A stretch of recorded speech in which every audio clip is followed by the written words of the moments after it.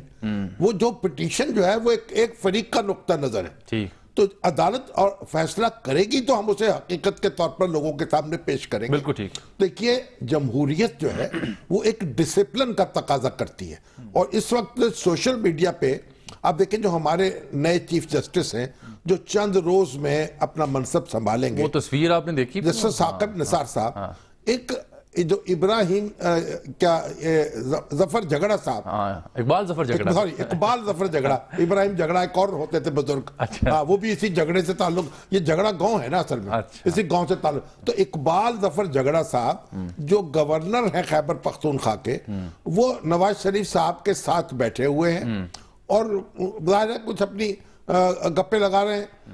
ساتھ ممنون حسین صاحب بھی ہیں, مسلم لیگ کے پرانی تصویر ہے, وہ سیکرٹری جنرل رہے ہیں, پرانے لیڈر ہیں. اب سوشل میڈیا پر وہ اقبال ظفر جھگڑا کی تصویر کو جسٹس ثاقب نثار کی تصویر بنا کر وہ سرکولیٹ کیا جا رہا ہے. تو یہ جو کیفیت, اچھا اب یہ جو ہم نے بل اتنے پاس کیے سائبر کرائمز کے اور دوسرے, بھئی وہ کہاں ہیں, وہ کیوں نہیں ان معاملات کا نوٹس لیتے؟ اور یہ جو لوگ اس طرح کے معاملات کو عام کرتے ہیں, سوشل میڈیا کو مس یوز کرتے ہیں, ان کے خلاف کارروائی کب ہوگی؟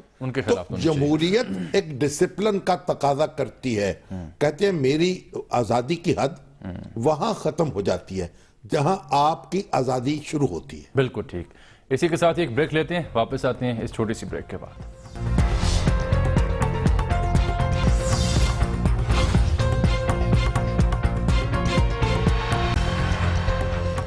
ویلکم بیک ناظرین. شام صاحب, یہ سندھ ہائی کورٹ نے AG خواجہ صاحب کی جو ان کو عہدے سے ہٹانے کا معاملہ ہے, یہ چھٹی گئے یا چھٹی پہ بھیجا گیا جو بھی ہے, ان کو روک دیا اس معاملے کو کہ انہیں مت ہٹایا جائے. 12 جنوری تک انہوں نے روک دیا. آپ یوں کہیے کہ لوگ جو ہیں وہ درخواست گزار ہوئے ہیں سندھ ہائی کورٹ میں, اور یہ کہا ہے کہ جناب یہ ایک ٹینیور پوسٹ ہے, 3 سال کا عرصہ ہوتا ہے اور اس سے پہلے نہیں ہٹایا جا سکتا.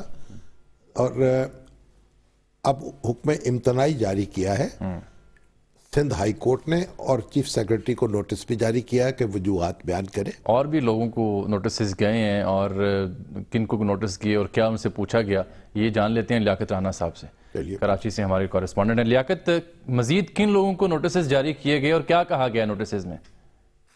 دیکھیں, سندھ ہائی کورٹ کے چیف جسٹس سجاد علی شاہ کی سربراہی میں قائم 2 رکنی بینچ میں آج ان 7 درخواستوں کی سماعت ہوئی تھی. تو 7 درخواستیں عالیہ, جی 7 عدالت عالیہ نے ایک تو جو AD خواجہ ہیں ان کو نوٹس جاری کرتے ہوئے ان پرسن طلب کیا اور کہا کہ وہ آگے وضاحت کریں کہ انہیں جبری رخصت پر کیوں بھیجا گیا ہے. چیف سیکرٹری سندھ کو نوٹس کیا گیا کہ وہ اختیارات کا ناجائز استعمال کیا گیا, اور انہوں نے کیونکہ یہ تو فیڈرل گورنمنٹ کا اختیار ہے کہ وہ کسی IG کو ہٹائے یا جبری رخصت پر بھیجے یا اس کا تبادلہ کرے, یہ صوبائی حکومت نہیں کر سکتی. اس کے ساتھ ساتھ DG رینجرز کو بھی نوٹس کیے گئے, ایڈیشنل IG کراچی پولیس مشتاق مہر کو بھی نوٹس کیے گئے ہیں. DG رینجرز کو کیوں نوٹس جاری کیا گیا؟ دیکھیں, اس کے بارے میں وکلا سے ہماری جب بات ہوئی تو ان کا کہنا تھا چونکہ DG رینجر کے ساتھ ایک عرصہ گزارا ہے انہوں نے AD خواجہ نے, اور کس طرح فاضل جج یہ پوچھنا چاہ رہے ہیں کہ AD خواجہ کے کام کرنے کے سائل سے DG رینجرز اور دیگر جو افراد تھے وہ مطمئن تھے یا نہیں. یعنی پرفارمنس کیسی, پرفارمنس کے بارے میں شہادت طلب کی ایک لحاظ سے. اس کے ساتھ ساتھ درخواست گزاروں کا کہنا تھا کہ 10,000 پولیس افسران کو, اہلکاروں کو میرٹ پر بھرتی کیا گیا, لیکن پیپلز پارٹی کی حکومت چاہتی ہے کہ وہ اپنی من پسند لوگوں کو بھرتی کر سکے, اپنے ووٹرز کو نواز سکے, لوگوں کو نواز سکے. اس لیے AD خواجہ کو ہٹا کر اپنے من پسند کوئی پولیس افسر بہت شکریہ لیاقت رانا. اور اس میں درخواست گزاروں میں ایک ہمارے جو سنگر ہیں معروف شہزاد وہ بھی شامل تھے. دیکھیے ایک بات سن لیں, اگرچہ یہ بات کانسٹیٹیوشن میں نہیں لکھی گئی, لیکن ہر چیز دستور میں نہیں لکھی ہوتی. کچھ روایات بھی ہوتی ہیں, کچھ قاعدے طریقے بھی ہوتے ہیں. جو انسپیکٹر جنرل پولیس ہے, جب تک اس کا عہدہ جو ہے وہ ٹینیور پوسٹ نہیں ہوگی, اس کو آپ وہاں سے ہٹا نہ سکیں بغیر کوئی وجہ بتائے, اس وقت تک یہاں امن چین نہیں آئے گا. پولیس کو اٹانومی درکار ہے, خود مختاری درکار ہے. پولیس دور غلامی میں حکمرانوں کی لونڈی تھی, غیر ملکی حکمرانوں کی, کیونکہ یہاں لوگوں کو دبانے کے لیے استعمال ہوتی تھی. ٹھیک ہے. آزاد ملکوں میں, خود برطانیہ کی حکومت میں جو سب کانٹیننٹ کی پولیس تھی, اس کا مینڈیٹ اور تھا, اور جو برطانوی پولیس تھی اس کے رویے اور تھے. اور کسی آزاد ملک میں پولیس جو ہے وہ حکومت کے ماتحت نہیں ہوتی. بالکل ٹھیک. اس لیے دیکھیے, پہلی بات سن لیجئے, عدالتوں کی ذمہ داری ہے, ہمارے سو موٹر نوٹس بھی لیے جاتے ہیں, عدالتیں فیصلہ کرتی, عدالتوں کی ذمہ داری ہے کہ وہ اب قوانین کو اور دستور کو اس طریقے سے انٹرپریٹ کریں کہ پولیس کو تحفظ حاصل ہو. کیونکہ اگر ہمارے سیاستدان تو کوئی سبق سیکھنے کو تیار نہیں, بار بار ان کو مرغا بنایا جاتا ہے, ان کے کان پکڑائے جاتے ہیں, ان کو حوالہ زندہ کیا جاتا ہے, یہ رسوا ہوتے ہیں اور ان کو دھکے مار کر ایوان اقتدار سے نکالا جاتا ہے. لیکن یہ سبق حاصل کرنے کو تیار نہیں ہے. عدالت کا کام ہے کہ وہ دستور کی نگرانی اس طرح تشریح کرے کہ معاملہ طے ہو جائے. اور دیکھیے ایک بات, یہ معاملہ پنجاب پولیس میں بھی ایسا ہونا چاہیے. پنجاب پولیس میں وہ صورتحال نہیں ہے جو سندھ میں ہے, لیکن پنجاب پولیس میں بھی جو آئی جی ہے اس کو وزیر اعلیٰ کے ماتحت کے طور پر کام نہیں کرنا چاہیے. اس کو اپنے خود فیصلے کرنے چاہیے. اور پوسٹنگ اور ٹرانسفر اب تھانے دار تک, ایک تھانے دار جو ہے تھانے میں 3 مہینے بعد تبادلہ, 4 مہینے بعد تبادلہ, 5 مہینے بعد, کیوں تبادلے ہوتے ہیں؟ یہ تبادلے روکنے پڑیں گے, ان کو تبادلوں کی وجوہات بیان کرنی پڑیں گی. ایک بریک کا وقت آن پہنچا ہے, اور اس سے پہلے ہم ذکر کرنا چاہیں گے جو یونیورسٹیز اکیڈمک اسٹاف ایسوسی ایشن سندھ کے اراکین نے شہید محترمہ بے نظیر بھٹو کے نام خط لکھ دیا کہ یہ جو آپ کی گورنمنٹ تھی, ہم تو آپ سے یہ امیدیں کر بیٹھے تھے, تو ان سے ہم بہت تنگ ہیں. اور ان کا مطالبہ یہ ہے اس معاملے میں کہ 2002 کا یونیورسٹی ایکٹ ہے وہ نافذ کیا جائے. اور شکایت کی انہوں نے وزیر اعلیٰ سندھ سے کہ ان کے پاس اتنا ٹائم نہیں ہے, اتنا وقت نہیں ہے کہ یہ ہم سے ملاقات کر سکیں یا ہماری داد سن سکیں. پہلے تو آپ دیکھیے کہ تمام جگہ وائس چانسلر قائم مقام لگے ہوئے, ہاں جی, سیاسی دباؤ کے تحت وہ کام کر رہے ہیں, اور میرٹ جو ہے وہ یونیورسٹی سے ختم کیا جا رہا ہے. 18ویں ترمیم نے جو یہ یونیورسٹی ایجوکیشن بھی صوبوں کو سپرد کر دی, تو صوبوں نے پہلے سکول خراب کیے, کالج خراب کیے, اب یونیورسٹیوں کے در پہ ہیں. اور یہ سندھ جو ہے وہ اس سمے سب سے آگے ہے. اور پنجاب کی تو حالت یہ ہے کہ یہاں عدالت کی مداخلت سے 4 یونیورسٹیاں جو ہیں ان کے قائم مقام وائس چانسلر چل رہے ہیں, اور بلکہ 11 کے, اب تو 11 کے وائس چانسلر کو قائم مقام کر دیا گیا. اور دلچسپ بات یہ ہے کہ عدالت نے خود قائم مقام وائس چانسلر مقرر کیے, گویا چانسلرز کے اختیارات خود سے استعمال کیے, اور ایک کانسنٹ لے لی وکیل سرکار سے. تو آپ دیکھیے کہ یہ قانون کچھ اور کہتا ہے. یہ یونیورسٹیاں یہ بڑے عزت کی, احترام کی جگہ ہیں, وائس چانسلر بہت قابل احترام لوگ ہیں. اب ان کی اس طرح اٹھک بیٹھک نہیں کرائی جا سکتی. یہ اس پر ان کو رحم کھانا چاہیے, ہماری حکومتوں کو بھی, ہماری عدالتوں کو بھی. بالکل. ایک بریک ناظرین اب یہ لے لیتے ہیں, واپس آتے ہیں تو بات کریں گے انتہائی اہم موضوع, یعنی کھلے عام مضر صحت دودھ کی فروخت. ایک بریک کے بعد.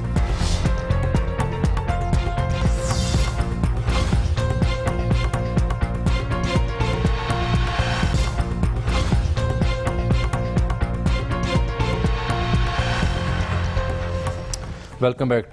شامی صاحب, بہت ہی افسوسناک صورتحال ہے دودھ کے حوالے سے, اور میرا آج ابتدائی خیال تھا دن میں کہ شاید یہ لاہور اور پنجاب کے چند شہروں کا مسئلہ ہے.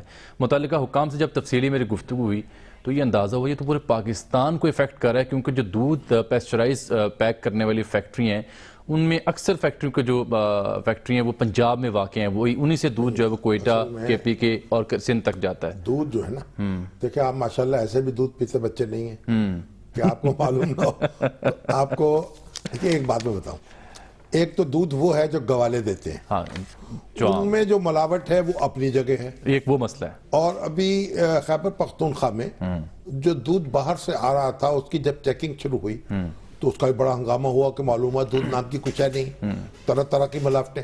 تو گوالا جو ہے دودھ دے رہا ہے اس میں بھی ملاوٹ, اور اکثر جو لوگ جنہوں نے بھینسیں پالی ہوئی ہیں اور وہ دودھ بیچتے خود ہیں، دھوتے ہیں جو۔ ان کو دھوتے ہیں، وہ ان کو جناب ٹیکے لگاتے ہیں، اسٹیرائڈز لگتے ہیں انجیکشن، اسٹیرائڈز لگاتے تاکہ ہیں، ایک ایک قطرہ چوس لیا جائے اور بھینس پھر کا۔ اس کے اندر ان دودھ وہ میں بھی طرح طرح کے کیمیکلز ملاتے ہیں، ہاں۔ وہ ایک تیسری بڑی رکاوٹ۔ اور اب جو فیکٹریاں ہیں جن کے بڑے بڑے لیبل اور بڑے بڑے اشتہار ہیں، وہ بھی وہ جو دودھ تیار کر کے مارکیٹ میں دے رہی ہیں، ان کے بارے میں معلوم ہوا کہ ان میں دودھ نام کی شے نہیں ہے۔ اکثر جو اکثر میں ٹیتھ وائٹنرز ہیں، ہاں۔ بہت کم ایسی فیکٹریز ہیں جس کا دودھ آپ آنکھ بند کر کے پی چلیں، یہ پنجاب فوڈ اتھارٹی کے سربراہ جناب نور الامین مینگل صاحب ہمارے ساتھ اس وقت ٹیلی فون لائن پر موجود ہیں۔ سپریم کورٹ میں بھی انہوں نے تفصیلی جواب جمع کروایا۔ یہ از خود نوٹس تھا جیسے ثاقب نثار صاحب جب وہ لاہور میں تھے 2010 میں، تب سے یہ آن ورڈ یہ کیس چل رہا ہے۔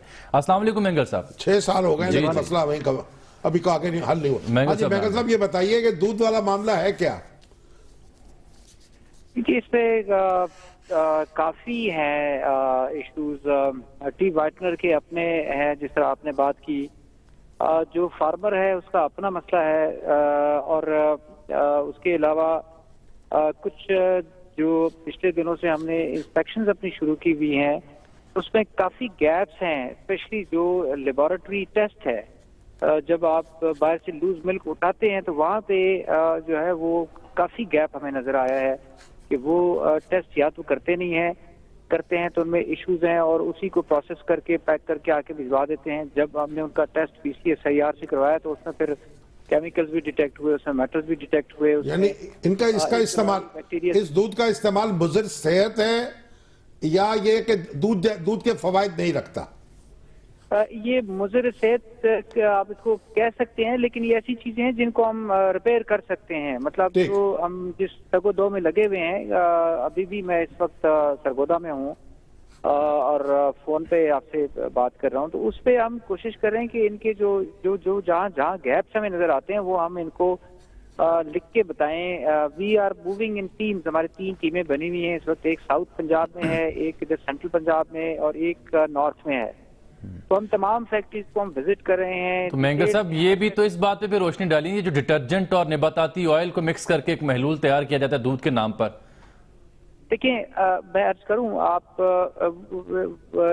کس کی وائٹنر کی بات کر رہے ہیں؟ کس کی میں بات یہ بھی تلانا کہ ڈٹرجنٹ پاؤڈر جو ہوتا ہے اس میں نباتاتی آئل ڈال کے، جی وہ ریشو میں نہیں سمجھتا اتنا ہے۔ یہاں پہ جو ہمارا فارمر ہے وہ وہ ڈالتا ہوگا۔ اب دیکھیں 37 ڈگری سینٹی گریڈ پہ جب دودھ نکلتا ہے اس کے بعد پھر اس 37 ڈگری سینٹی گریڈ کو آپ نے 4 ڈگری سینٹی گریڈ پہ لے کے آنا ہوتا ہے، اور یہ 3 گھنٹے کا ٹائم ہوتا ہے۔ 3 گھنٹے کے بعد جو ہے نا وہ بیکٹیریا اسپیڈ سے وہ گرو کرتا ہے کہ وہ پھر دودھ بچتا نہیں ہے۔ تو اس پہ جو فارمر ہے وہ عام طور پہ برف ڈال دیتا ہے اس میں، وہ جلدی ٹھنڈا ہو جائے، یا اس کو اس کی شیلف لائف بڑھانے کے لیے اس میں وہ پریزرویٹیوز ڈال دیتا ہے، جس سے یہ اینٹی بایوٹکس ڈالتے ہیں اس میں تاکہ بیکٹیریا جو ہے گرو نہ کرے، وہ مرے اس میں۔ ہمارا اصل مسئلہ جو اس پہ ہمیں فوکس کرنا چاہیے کہ جو ہمارا فارمر ہے وہ یہ کیوں کرتا ہے، مطلب وٹ شوڈ وی ڈو کہ جس پہ وہ ایکسپلائٹ نہ ہو، جس میں وہ فارمر ہمارا ایکسپلائٹ نہ ہو۔ ٹھیک، اس پہ جو اچھی پریکٹسز ہیں، مطلب ترکی میں بھی یہ مرض تھا آج سے کوئی 10 سال پہلے کہ 80% لوز ملک تھا، 20% پیکڈ ملک تھا، اور لوز ملک میں لوگ اس طرح کی ہینکی پینکی کرتے تھے۔ تو آپ سولوشن کی بات کر رہے ہیں کہ انہوں نے پیسچرائزیشن لا بنائی وہاں پہ۔ اچھا، انہوں نے کہا کہ جی آپ لوز ملک بیچ ہی نہیں سکتے، انہوں نے گریس پیریڈ دے دیا کہ جی 2 سال 3 سال کے بعد آپ، اس سے پہلے پرائیویٹ سیکٹر نے موو ان کیا، اس میں گورنمنٹ نے چپ ان کیا، انہوں نے ہر لوکل لیول پہ ڈسٹرکٹ لیول پہ۔ یہاں آپ کیا سجیسٹ کر رہے ہیں، یعنی کیا کرنے جا رہے ہیں آپ، اور سپریم کورٹ نے کیا کہا ہے آپ سے؟ ہم نے دیکھیں سپریم کورٹ اس وقت فوکس کر رہی ہے آنریبل پیکڈ ملک پہ، جو کہ 5 to 7% اس وقت آپ کا استعمال کر رہی ہے۔ آپ کا 93% سارا لوز ملک ہے، جو ایک بہت بڑا ایشو ہے۔ ٹھیک ہے، تو وہ جو 97% ملک ہے اس کو ہم نے کرنا ہے کہ اس کو کیسے مینج کریں۔ اس پہ جو بیسٹ پریکٹسز ہیں کہ دنیا کے اچھے ممالک میں پیسچرائزیشن لاز ہیں کہ وہ یعنی یہاں پاکستان میں اس طرح کے کوئی قوانین نہیں ہیں؟ جی وہ یہاں پہ وہ لا نہیں ہے، لیکن ہم جو پنجاب پیور فوڈ رولز ہیں جو 1960 کے بنے ہوئے ہیں، تھوڑا بہت اپڈیٹ ہوئے ہیں 2011 میں، ان کو ہم اپ ڈیٹ کر رہے ہیں۔ لیگل فریم ورک پہ ہم کافی کام کر رہے ہیں، اس میں ہم پیسچرائزیشن کو ہم لے کے آ رہے ہیں پنجاب پیور فوڈ رولز میں۔ ٹھیک. اور اس میں ہمیں یہ گریز دینا پڑے گا سم ٹائم کی 2 تو سال 3 سال کے بعد. کتنا ٹائم آپ دیں گے اس کے لیے؟ دیکھیں یہ ایک 65 سال کا، بلکہ یہاں پہ تو ایک ایسی پریکٹس ہے کہ آپ راتوں رات اس چیز کو ختم نہیں کر سکتے ہیں. آپ اس میں گریس پیریڈ دیتے ہیں، جس طرح امریکہ میں اب ٹھیک ہے. کتنا گریس پیریڈ ہونا چاہیے آپ کے خیال وہ 3 سال. یہ ہمارا سائنٹیفک پینل بھی ہے، we need to have a study on that. ٹھیک ہے. اگر آپ اس لا کو لے کے آتے ہیں تو آپ کو کتنے 3 سال اس کے لیے چاہیے، 5 سال چاہیے، کیونکہ وہ کیپیسٹی ہمیں چاہیے ہوگی نیچلے لیول پہ کہ پیسچرائزیشن ہو ایٹ لوکل لیول، تاکہ ہمارا فارمر ایکسپلائٹ نہ ہو، اس کا دودھ جو ہے وہ 30-35 روپے میں کوئی نہ خریدے. وہ لوکل لیول پہ اس کی شیلف لائف ہے وہ سائنٹیفک بنیادوں پہ آپ 3 سے 4 دن پہ لے جائیں، تاکہ انڈسٹری کو بھی اچھا دودھ ملے اور فارمر بھی خوشحال ہو. اور یہ جو اب ہماری جو فیکٹریز ہے، میں آج آپ حیران ہوں گے، میں ایک بڑا نام ہے، میں نام نہیں لیتا، میں نے ٹیم آسکڈ کہ جی آپ کتنا پیسچرائزڈ ملک کی آپ کی پروڈکشن ہے، بہت بڑا نام ہے، آپ ٹاپ 5 میں لے رہے ہیں آپ ہمارے. جی جی. کہتے ہیں جی 5000 لیٹر ہم پیسچرائزڈ نکالتے ہیں دودھ یہاں سے. دین آئی آسکڈ جی UHT کتنا نکالتے ہیں؟ جی 20000 نکالتے ہیں. ٹھیک. دین آئی آسکڈ جی آپ ٹی وائٹن کتنا نکالتے ہیں؟ کہتے ہیں جی 2 لاکھ لیٹر ہم نکالتے ہیں. 2 لاکھ. وہ کہاں سے آتا ہے؟ اب 2 لاکھ لیٹر جو ہے وہ کیا ہے؟ وہ جی ملک سالڈز ہیں، اس میں یہ ویجیٹیبل فیٹ میں ملاتے ہیں، نبات آتی وہی ہے جس کو ٹی وائٹنر کا آپ نام دیتے ہیں. ٹھیک ہے. نور الامین مینگل صاحب، ہمارے پاس وقت کم ہے، پروگرام ختم ہوا چاہتا ہے. ہم چاہیں گے کہ پھر کبھی آپ سے تفصیل پر اس اہم موضوع پر گفتگو، اس کے لیے تو قانون سازی ہونی چاہیے، پھر قانون نافذ کرنے کا ارادہ ہونا چاہیے. کتنے قانون ہیں، ٹریفک رولز تو یہاں نافذ نہیں ہو پا رہے، باقی کیا نافذ کریں گے. چلیں پروگرام وقت ختم ہو گیا، لیکن جاتے جاتے آپ کو بتاؤں ایک سٹوری جس سے میں آج پروگرام پہ آغاز کرنا چاہ رہا تھا، لیکن آپ تھوڑا تاخیر سے ٹریفک کی وجہ سے. سٹوری یہ ہے کہ کراچی میں ایک بھکاری نے IG کو درخواست دی ہے، اس سے بھیک مانگی ایک کہ جناب یہ چند پولیس اہلکار ہیں ٹریفک کے، انہوں نے مجھے بھیک مانگنے سے روکا ہے، ان کا تبادلہ کیا جائے. بالکل ٹھیک ہے. ان کو یہاں سے ہٹایا جائے. انہوں نے کہا جب قومی سطح پر آپ بھیک مانگ رہے ہیں تو انفرادی سطح پر کیوں روکا جائے؟ تو بلکہ ان کو چاہیے وہ تو قانون بن جانا چاہیے تو اس بھکاری کو بھیک دے جانا. بھکاری کے لفظ ہیں کہ پولیس اہلکار اپنی ڈیوٹی انجام دینے کی بجائے غریب اور معذور بھکاریوں کو تنگ کرتے ہیں. اور اب میں دیکھنا یہ چاہتا ہوں کہ بھکاری کی صدا کون سنتا ہے. اب یہ بھکاری جو ہے اس کو کسی عیدی ہوم میں بھیج دینا چاہیے تاکہ وہاں بیٹھ کے اللہ اللہ کرے. پروگرام وقت ناظرین یہاں ختم ہوتا ہے. ملاقات ہوگی کل، تب تک کے لیے اجازت. اللہ حافظ.